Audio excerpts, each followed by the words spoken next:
1918 में हिंदी के मशहूर कवि सूर्यकांत त्रिपाठी निराला 22 साल के रहे होंगे। उन्होंने अपनी आत्मकथा कुल्ली भाट में लिखा था, मैं दालमऊ में गंगा के तट पर खड़ा था। जहां तक नजर जाती थी गंगा के पानी में इंसानी लाशें ही लाशें दिखाई देती थीं। मेरे ससुराल से खबर आई कि मेरी पत्नी मनोहरा देवी भी चल बसी है। मेरे भाई का सबसे बड़ा बेटा जो कि 15 साल का था और मेरी 1 साल की बेटी ने भी दम तोड़ दिया था। मेरे परिवार के और भी कई लोग हमेशा के लिए जाते रहे थे। लोगों के दाह संस्कार के लिए लकड़ियां कम पड़ गई थीं।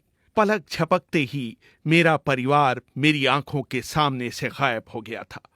मुझे अपने चारों तरफ अंधेरा ही अंधेरा दिखाई देता था। अखबारों से पता चला था कि ये सब एक बड़ी महामारी के शिकार हुए थे।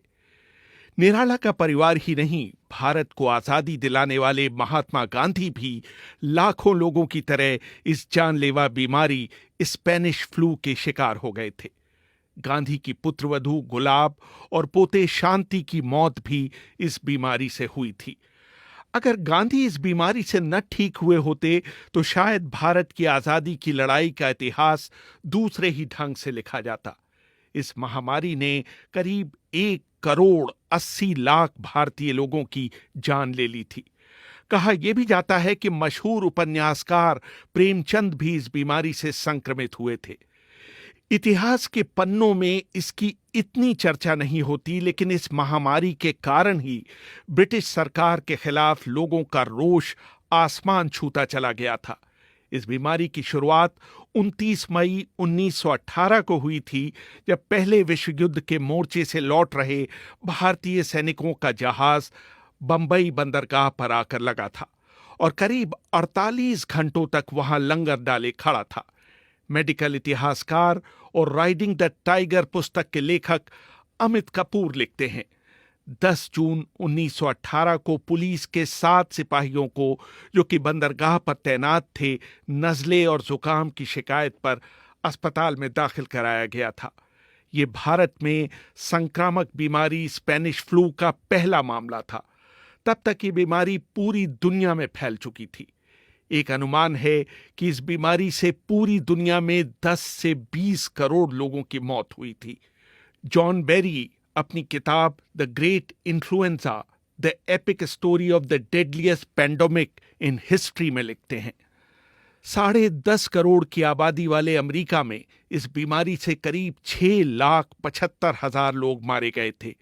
1918 में इस बीमारी से पूरी दुनिया में इतने लोग मर चुके थे जितने पहले किसी बीमारी से नहीं मरे थे। 13वीं सदी में फैली ब्यूबोनिक प्लेग में यूरोप की 25% आबादी जरूर खत्म हो गई थी, लेकिन तब भी 1918 में फैले स्पेनिश फ्लू से मरने वालों की संख्या उससे भी अधिक थी।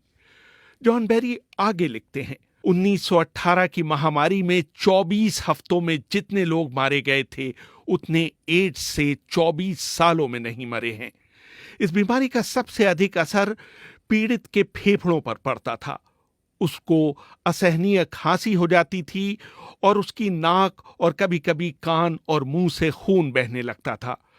पूरे शरीर में इतना दर्द होता था कि लगता था कि सारी हड्डियां टूट जाएंगी। मरीज की खाल का रंग पहले नीला, फिर बैंगनी और अंत में काला हो जाता था।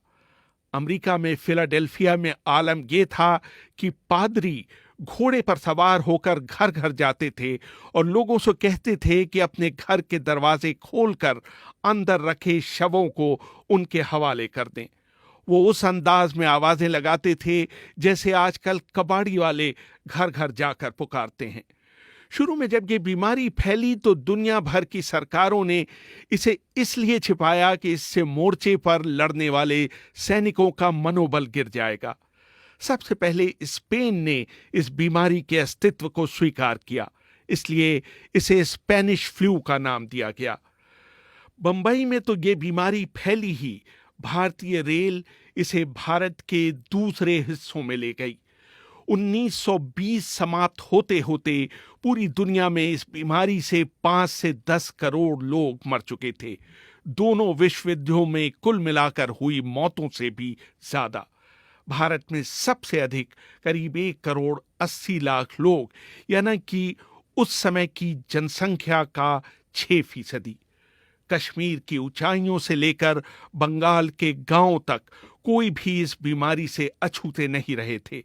जॉन बेरी ने अपनी किताब the great influenza, the story of the deadliest pandemic in history में भारत में इस बीमारी के फैलाव का ब्यौरा देते हुए लिखा है, भारत में लोग ट्रेनों में भले अच्छे सवार हुए, जब तक वो अपने गंतव्य तक पहुंचते वो या तो मर चुके थे या मरने की कगार पर थे। बंबई में एक दिन 6 अक्टूबर 1918 को 768 लोगों की मौत हुई थी। दिल्ली के एक अस्पताल में इन्फ्लुएंजा के 13,190 मरीज भर्ती किए गए थे, जिनमें से 7,044 की मौत हो गई थी। ब्रिटेन में जहां इस बीमारी से मृत्यु दर 4.4 प्रति हजार थी, भारत में ये दर 20.6 प्रति हजार थी। भारत में हालात इसलिए और भी खराब हुए क्योंकि उसी समय भारत में इतिहास का सबसे भयानक सूखा पड़ा था। भूख से शरीर की आरोग्य क्षमता कम हो जाती है, इसलिए ये फ्लू भारतवासियों के लिए और घातक साबित हो रहा था। एक और ध्यान देने योग्य बात यह थी कि पूरे देश में पुरुषों की तुलना में औरतें इस बीमारी से अधिक मर रही थीं। शायद इसका कारण ये रहा हो कि महिलाओं को भारतीय समाज में पुरुषों की तुलना में कम खाने को मिलता हो। दूसरे, औरतें ही बीमारियों की तीमारदारी कर रही थीं, इसलिए उनको ये बीमारी जल्दी पकड़ रही थी।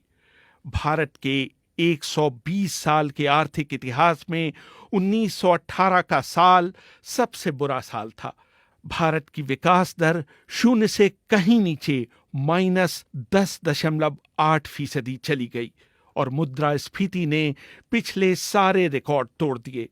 इस बीमारी ने भारतीय अर्थव्यवस्था को बंगाल के सूखे और विश्व युद्ध से भी कहीं अधिक प्रभावित किया। भारत की जनगणना के इतिहास में सिर्फ एक बार 1911 से 1921 में हुआ है कि देश की जनसंख्या पिछले 10 वर्षों की तुलना में कम हुई हो। ये कहना शायद गलत नहीं होगा कि इसमें सबसे बड़ी भूमिका स्पेनिश फ्लू की थी। मार्च 1920 आते आते इस बीमारी पर नियंत्रण पा लिया गया था। रेहान फजल, BBC, दिल्ली।